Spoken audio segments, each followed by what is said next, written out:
Hello and welcome back, everybody. AkimLDL here, and I know I haven't uploaded in a little while. In short, Kinder Tides, it kicked my ass. Not even going to lie, that event was brutal for me. So yeah, I kind of just kicked it low for a couple days, and well, another reason why I waited is because new banners and Mana 70s for once I'll be covering really. Those had came out, and I was more or less waiting to see where they would place on the DPS chart, and the day after, just in case of some additional testings or whatever. That way, I can give a more accurate should you summon or not. If you have summoned, don't worry too much, especially just if you are a beginning player, because I do understand that beginning players, they want to fill out their boxes a little more. That way, they have more to work with. More options to work up, and yeah, to be honest, some of these units are really good. Some of these are really good. So first of all, about that banner, free singles for quite a while from the 12th, really. Pretty much reset. That was like a day or two ago, all the way until about the 29th. So you have a lot of free singles. Just if you want to wait, go for it. Just if you don't, feel free. But me personally, I would recommend saving. But right now, let us actually go over the actual banner itself. In which, well, to be honest, this is why I don't blame some people for selling immediately, because it's more Grand Blue Fantasy characters. Just if you are a big fan of Grand Blue Fantasy and don't care about the meta, by all means, summon. I'm just here to recommend, not here to tell. That's it. I'm just here to recommend. That's it.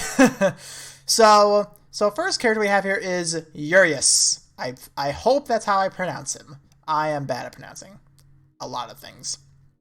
So water wand. So pretty much Lily in short. Attack unit. So first of all, he has a Dragon Drive gauge, in which, well, really quickly going over that really fast. Dragon Drive, change shift into Dragon Drive, activates Dragon Drive by touching it. During Dragon Drive, skill damage increased by 35%, and skills will fill 30% faster.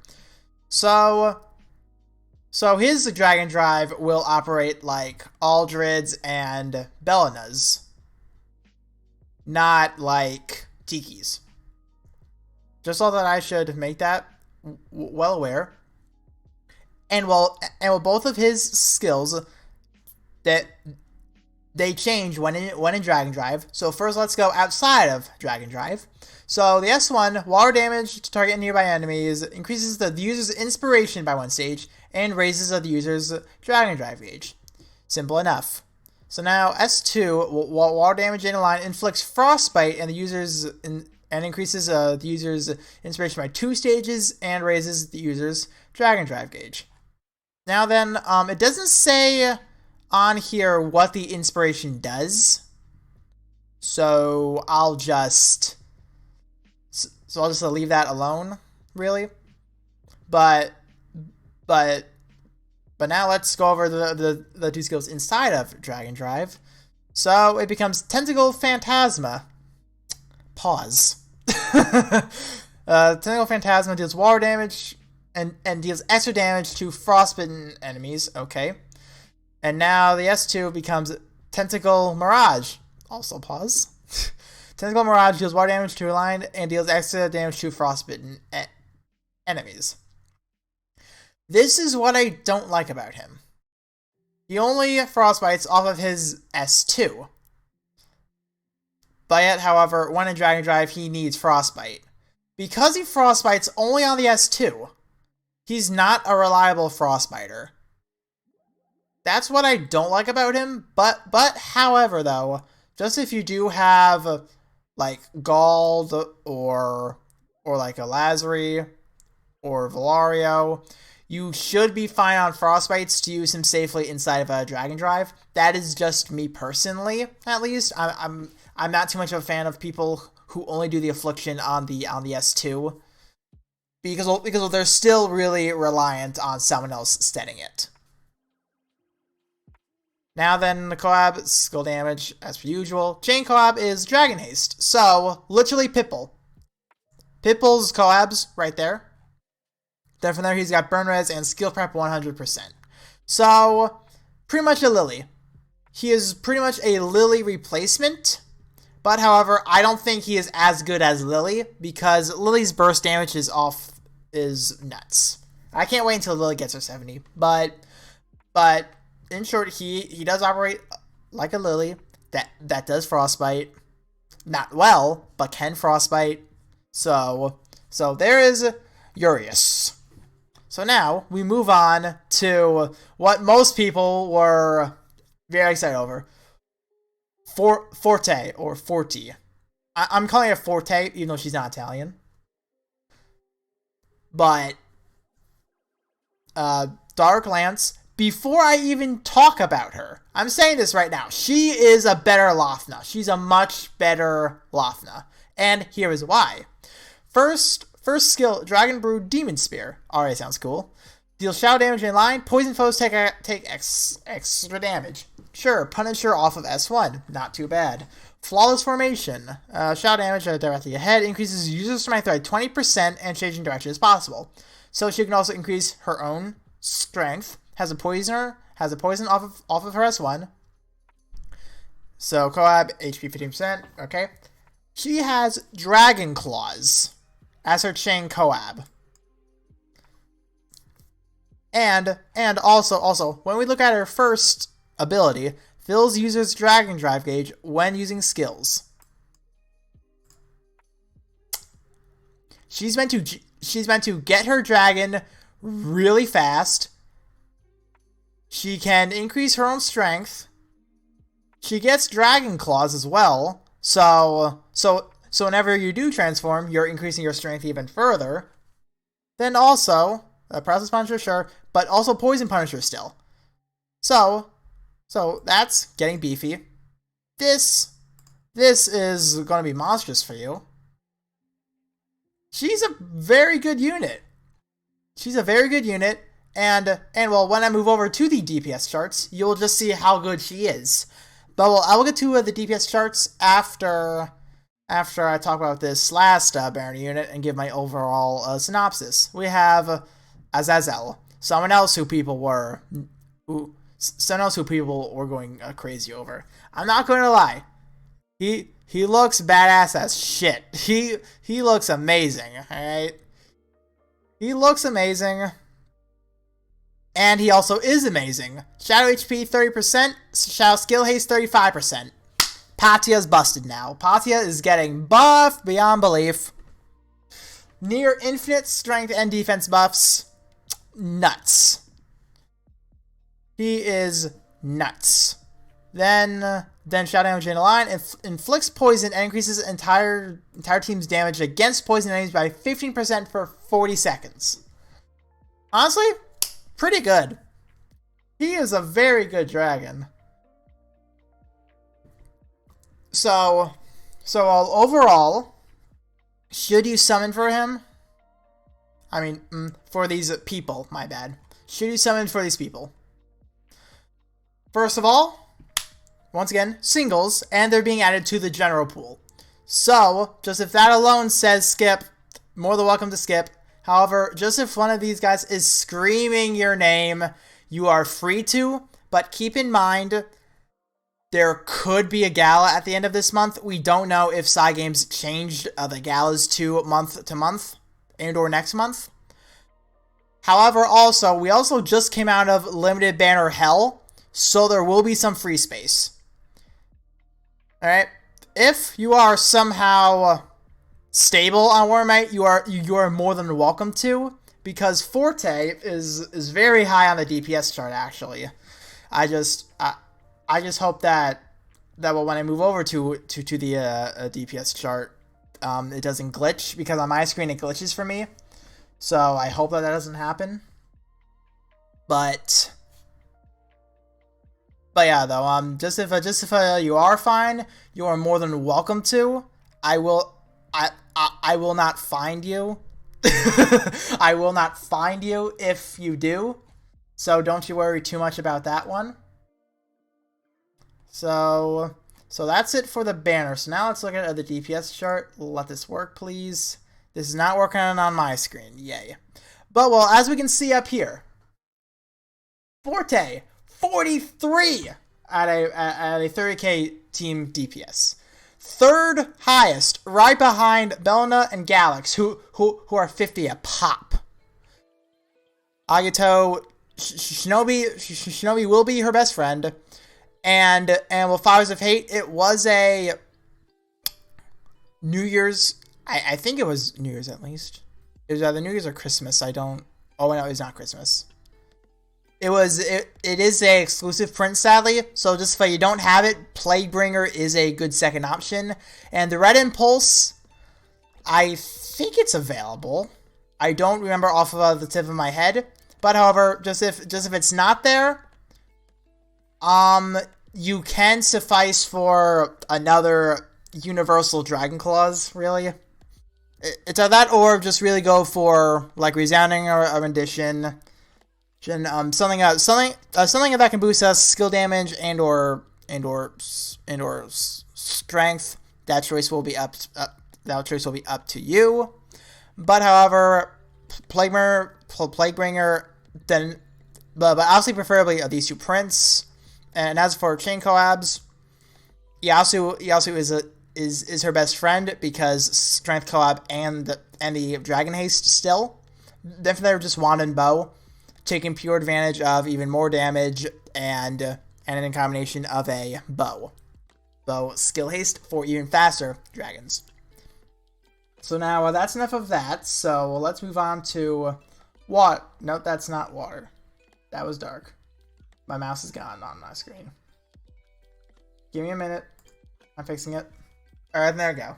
Now then, if we go to water, you can see good old Urius all the way down at 18k. I know that 18k is actually pretty solid up for water right now, but well, we have Lazari and Tiki, and we still have Hunter Cyrus as well. Even Valerio and Mitsuba are over him. So once again, me personally, he's an alright pickup. You do want the new 4-star Frostbite print. His clever brother Siren will be preferred, and then Primal Crisis, which was the free Monster Hunter print. Now the answer for Coabs, you want Xander, Thaniel, and any Blade really. Xander because he gives a flurry of strength as well as dragon haste. Thaniel, I actually need to look at him. I haven't looked at him in such a long time. And really, any Blade. You can earn Celiera right now, actually. You can earn Celiera right now from the Loyalties Requiem. Which, oh, by the way, you should be doing that because this is the first time it's back ever since day one. Alright? First time back since day one.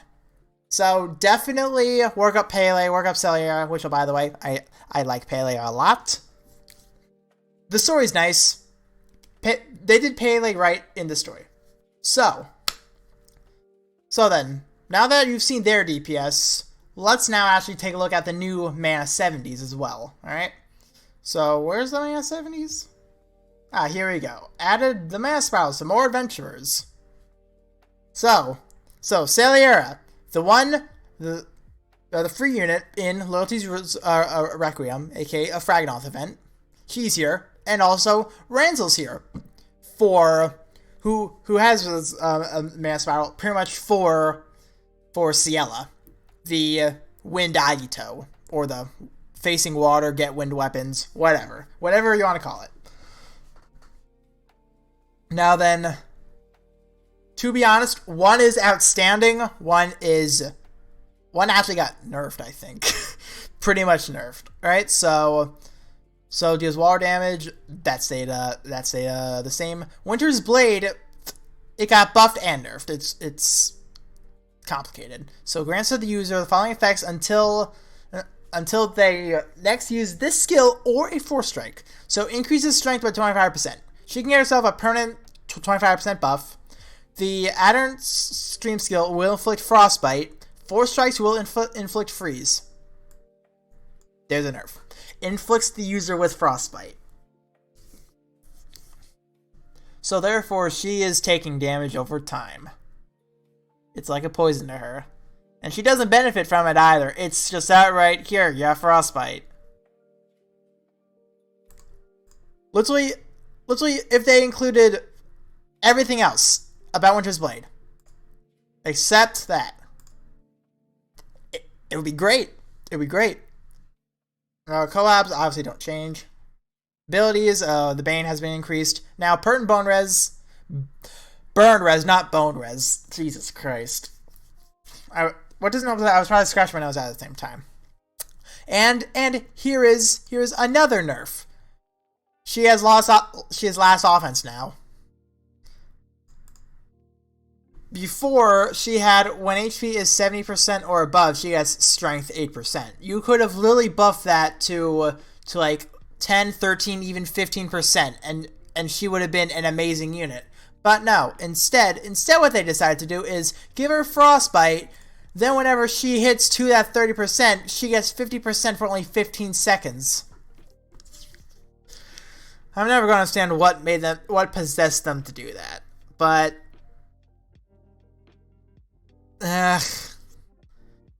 honestly, should you work on her? No. Don't work on her. Unless if they take the time to change her, don't work her up. She's not worth. Just outright don't work her up.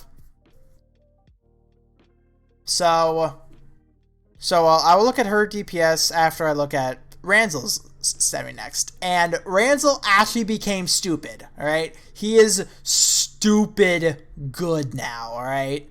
So, Tornado Bash, wind damage, draws him closer, dispels one buff from each target, and inflicts poison. The dispelling buff, that's going to be nice for Ciela, because if I remember correctly, no one on wind dispels yet. So that makes him very good alone, and inflicts poison off of S1. Already a plus in my book. Now Stormwall. Stormwall was buffed to all hell. Increases entire team's defense by 25% for 15 seconds. That right there, that's very nice, especially because Wind already has Lowen. It also had the Alt Hope as well. So defense buffs galore. So you can run a lot of strength and double buff for auto rooms. But this is where he gets nuts. If the user's HP is above or equal to 85%, grants the entire team a life shield. Life shield. Grace. Mini Grace. That nullifies damage equal to the user's HP at the time of using the skill, minus 80% of the user's max HP.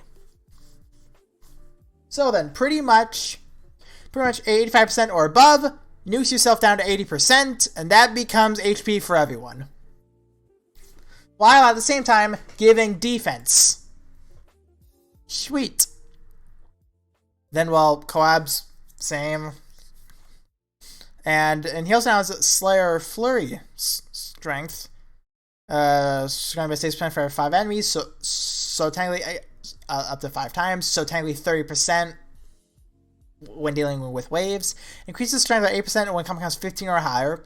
So apparently it's really that you don't focus on for boss battles. So strength by 8% for combo count, sweet.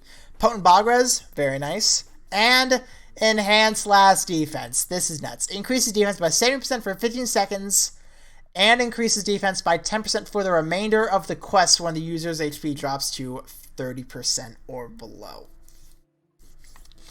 This right here, this will make sure that he lives until he can get himself back up, and also he keeps a little bit for himself. He is nuts. All right, I've seen so many people use him to solo expert Ciela. If you want to work on him, You are more than welcome to. You have a very good reason to. Because Life Shield in the game, it's busted. Life Shield is seriously good. Just in case if you don't own anyone that does Life Shield, you can more than happily do him. He is going to make sure that you don't die, alright? He's going to make you live for a long time. And now let's hop back over to the DPS really quick. And, well, oh my god, my entire screen's glitching. Oh well, I should be able to make it out. But as you can see here, Celiera is at 16, so not too bad. She will want to prefer the Frostbite print, as well as a Last Offense, which once again is from the Monster Hunter, preferably Siren for the dragon. Then from there, she wants a Wand Coab, a Dagger Coab, then Xander for also the Flurry Strength as well. So now if we were to move right along, I can't see my mouse. Give me a minute, please. My mouse is not working with me. There we go. There we go. And now if we were to go down to wind, I thought I clicked off of water. Well, actually, no. We can see Ranzel from here. It's fine. He's at 24, almost 25. And also remember, Ranzel has his Agito. Water does not yet. So take that how you will. But however, he's still very good. For Prince, he wants Resounding Rendition and Flames of Hate. And once again, just if you don't have Flames of Hate, you can use Plaguebringer still very well. He will prefer value. Because skill damage dragon, that's nuts. Then for dragon, not dragons, for Coabs, Eleonora, because she pretty much makes you poison almost every time, and also Bow, so very good. Dragon Mule Zainfrid, because he also has Dragon Claws, which is better than Noel's, to be honest, and also Wand. Then from there, any blade that's not Tobias, because Tobias has a unique one. So for example, Victor can work very, very well in there as well. So overall, Xander, not Xander, goddamn. My brain is going, that means I have to end soon. Shoot. My brain is going, my body's telling me I need to end. Let me finish though. So overall, Celiera and Ranzel, I would definitely recommend working up Ranzel. He is nuts. Ranzel's nuts. Celiera, not so much. Do not even bother with her, in my opinion. Don't bother with her until they make changes. And also, Forte is stupid. Forte is stupid. The one of non-limited and is very powerful. So that is all I have to say about everything that has come out. I will now be trying to be a little bit more active now that I've kind of kicked a Dragalia around for long enough after Fire Emblem. I was just, that event was torture. That event was torture incarnate. I could not even bring myself to do YouTube on it. That it was so torturous. Pretty much after that Tiki Summon video, my brain was out. All right, my brain was out. So yeah, sorry about that. Just if you were looking forward to Fire Emblem content from me, my brain was just not having it, alright? I was not having it. Work was starting back up, which work is about to kick off very soon as well, so I have to be careful about that. But yes, hopefully you have enjoyed this video. I might start actually doing guides now. Now that I have motivation, and also, for those of you leaving nice comments, those absolutely mean the world to me. Those really do. I will try to be here for the free-to-play players, for the beginning players. I will try to be your motivation. I'll try to gear you all on the right path. That way you can all stay in Agito hell with us. Thank you for watching.